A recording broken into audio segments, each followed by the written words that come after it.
আসসালামু আলাইকুম। আলহামদুলিল্লাহ, হজের সময় চলে এসেছে। অনেক ভাইয়েরা হজে যাবে, কিন্তু কি কি কারণে আমার হজ কবুল হবে না, এই বিষয়গুলি আমাদের জানা খুবই উচিত, খুবই জরুরি। আজকের ভিডিওতে আমরা সেটাই আলোচনা করব। ভিডিওটি প্লে করেছেন, শেষ পর্যন্ত দেখবেন, ইনশাআল্লাহ অনেক কিছু বুঝে যাবেন এবং সচেতন হতে পারবেন। নিজে যদি হজে নাও যান, ইনশাআল্লাহ কোনো এক সময় যাইতে পারেন আল্লাহ কবুল করলে, অথবা আপনার একটি লাইকের কারণে, একটা শেয়ারের কারণে অন্য মুসলমান, অন্য ভাইয়েরা দেখে তারা শিখে তাদের পরিপূর্ণ হজ করে তারা বাড়ি ফিরতে পারবে। দর্শক, এক নম্বর শুরু থেকে আমি কথা বলা শুরু করতে চাই। সেটা হলো এক নম্বরে আপনার নিয়ত। এক নম্বরে আপনার নিয়ত, আমি কোন উদ্দেশ্যে যাচ্ছি, কেন যাচ্ছি, সেটা আপনাকে সিলেক্ট করতে হবে।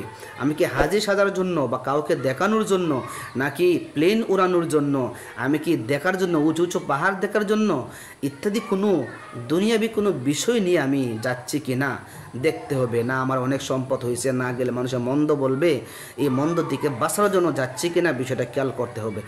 একমাত্র শুধুমাত্র আল্লাহকে রাজি খুশি করার জন্য, সেটা আল্লাহর হুকুম আমার উপরে ফরজ, আল্লাহর হুকুম পালন করার জন্য আমি যাচ্ছি, আল্লাহকে খুশি করার জন্য। এটা হলো এক নম্বর আপনার কাজ। দুই নম্বর হলো, আমি যে সম্পদ দিয়ে যাচ্ছি, যে টাকা পয়সা নিয়ে আমি যাচ্ছি, প্লেন ভাড়া দিচ্ছি, বাড়ির থেকে ঢাকা পর্যন্ত যাচ্ছি, ভাড়া দিচ্ছি, এই যত সমস্ত আমি টাকা নিয়ে যাচ্ছি, সাথে এই টাকা পয়সাগুলোর মালিক আমি নিজে কিনা, বা সহজ কথা এই সম্পদগুলো আমার হালাল কিনা, নাকি ভাই বাতিজা, বোনদের, আপনজনদের বা অন্য মানুষের হক নষ্ট করে মেরে আমি হারাম টাকা পকেটে নিয়ে হজে যাচ্ছি কিনা দেখতে হবে। যদি আপনার হারাম টাকা মিশ্রিত থাকে, হারাম টাকা দিয়ে যদি হজ করতে যান, তাহলে তো শেষ। হ্যাঁ, আরেকজনের টাকা দিয়ে আপনি হজ করবেন, হারাম টাকা দিয়ে হজ করবেন, আর অন্য মানুষকে দেখানোর জন্য হজ করবেন, আল্লাহ ছাড়া, হজ বাতিল। হ্যাঁ, তাহলে আমাকে অবশ্যই নিয়তটা সহি করতে হবে, আর হালাল টাকায় হালাল সম্পদ দিয়ে আমাকে হজ করতে হবে। তারপরে হজের কিছু বিধান আছে, কিছু ফরজিয়াত আছে, যে ফরজগুলো আমরা যদি ত্রুটি করি তাহলে হজ বাতিল হবে। 3টা ফরজ আছে, মনে রাখবেন। 3টা ফরজ থেকে যদি কোনো একটা ফরজ আমার তরক হয়, আমার হজ শেষ, যদিও সম্পদ হালাল হয়, যদি আমার নিয়ত সহি হয়।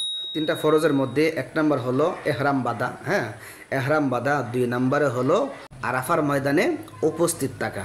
3 নম্বরে হলো আপনার তাওয়াফে জিয়ারত করা। হ্যাঁ, সময় মতো নির্ধারিত সময়ে গায়ে দেওয়া, তারপরে আপনার আরাফার ময়দানে উপস্থিত থাকা, তারপরে হচ্ছে গিয়ে আপনি তাওয়াফে জিয়ারত করা। আপনি 10 তারিখের পরে কাবাঘর 7টা গুর্তি দিয়ে 7বার তাওয়াফ করবেন। এই ফরজ বিষয়গুলো কিন্তু আমাদেরকে জেনে শুনে আমল করতে হবে। এই 3টা ফরজ থেকে যদি কোনো একটা ফরজ নষ্ট হয়, তাহলে হজ বাতিল হয়ে যাবে, যদিও টাকা পয়সা আমার হালাল হয়ে থাকে, নিয়ত যদিও আমার সহি হয়ে থাকে। আর অন্য কিছু ওয়াজিব কিছু আছে, এগুলো আমরা জেনে নিব, ইনশাল্লাহ জেনে আমল করব। তো ভাই, আরেকটা বিষয় হলো, দেখেন আল্লাহ রাসূল কিন্তু আবু হুরায়রা থেকে বর্ণিত হাদিসটা, আল্লাহ রাসূল বলছেন যে কোনো ব্যক্তি ওই ঘরে আসলো, মানে কাবা শরীফে গেল, হজের জন্য গেল, যাওয়ার পরে ওই ব্যক্তি নিষ্পাপ অবস্থায়, অর্থাৎ কোনো গুনাহ সে স্পর্শ করলো না, কোনো অশ্লীলতা করলো না, কোনো গুনাহ করলো না, অর্থাৎ গুনাহ ছাড়া সে যদি হজটা সম্পন্ন করে আসতে পারে, সম্পন্ন করার পরে ওই ব্যক্তিকে আল্লাহ তাআলা এমন পবিত্র বানায়া দেয়, সে যেন মাত্র মায়ের গর্ভের থেকে দুনিয়াতে আসলো, তার কোনো গুনাহ বাকি থাকে না। দুঃখের বিষয়, দেখবেন খেয়াল করে আপনারা, এখন বর্তমানে প্লেনে ওঠার পরে আলহামদুলিল্লাহ হজে যাচ্ছি, আল্লাহর বাড়িতে বেড়াইতে যাচ্ছি, প্লেন থেকে লাইমে আলহামদুলিল্লাহ চলে আসলাম হজ্জের জন্য, আবার সাদা কাপড় লাগে, আলহামদুলিল্লাহ হজ্জের কাজ শুরু করে দিলাম, আলহামদুলিল্লাহ এখন আমি কাবা ঘরের সামনে আসলাম, আলহামদুলিল্লাহ এখন আমি কালা পাথরে চুমা দিলাম, আলহামদুলিল্লাহ মন ভরে পাথর ধরে কান্না করলাম। ভাই, এগুলা কি শুরু করছেন? এটা কি আপনি এই হানিমুনে গেছেন, কক্সবাজার গেছেন, বড় মাছ ধরছেন, এই করছেন সেই করছেন? এটা তো হজ্জে গেছেন রে ভাই, এটা হজ্জে গেছেন। সবাই তো জানেন অনর্থক ছবি তোলা যে হারাম। বলতে পারেন যে হুজুর আপনারা তো তুলেন, যে ভাই যতই পাপ করেন, গুনাহ করেন, তুলেন, ঠিক আছে, কিন্তু এমন একটা নেক কাজের মধ্যে গিয়া ওই সময় গুনাহ করতে হয়? ওই সময় ছবি তুললে কারে দেখাইছেন? পৃথিবীর মানুষও তো দেখেছেন, তাই তো? আল্লাহ বলছেন, ইন্না সলাতি ওয়া নুসুকি ওয়া মাহইয়ায়া ওয়া মামাতি লিল্লাহি রাব্বিল আলামিন। তোমার নামাজ, তোমার কুরবানি, তোমার হজ, যাবতীয় তোমার সমস্ত নেক আমলগুলি একমাত্র আমি আল্লাহর জন্য।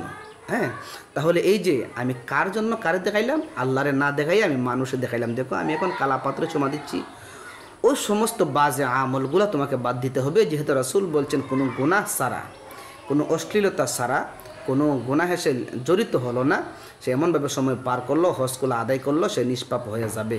তাহলে তো ভাই আমরা নিষ্পাপ হয়ে এই কাজগুলি মানলে, ফরজিয়াতগুলো আদায় করলে, নিয়ত সহি থাকলে, অন্যের সম্পদ না মারলে, বা আমি হালাল সম্পদ দিয়ে হজ করে গেলে তো ইনশাল্লাহ অবশ্যই আমার হজ কবুল হবে, তাই না? অন্যতায় আমার হজ কবুল হবে না। দর্শক, আশা করি কিছু মৌলিক কিছু কথা, জরুরি কিছু কথা বলার চেষ্টা করছি। ত্রুটি বিচ্যুতি আল্লাহ ক্ষমা করুন। আর যে বিষয়গুলি আমাদের মানা জরুরি, জানা জরুরি, বিষয়গুলো আমরা ইনশাল্লাহ আমলে নিব, আমরা জানবো, মানবো, অন্য ভাইদেরকে সতর্ক করব। তো দর্শক, সাথে থাকবেন, চ্যানেলটি সাবস্ক্রাইব করবেন, আর আইডি থেকে দেখলে আইডি ফলো করে দিবেন। আসসালামু আলাইকুম রহমতুল্লাহ।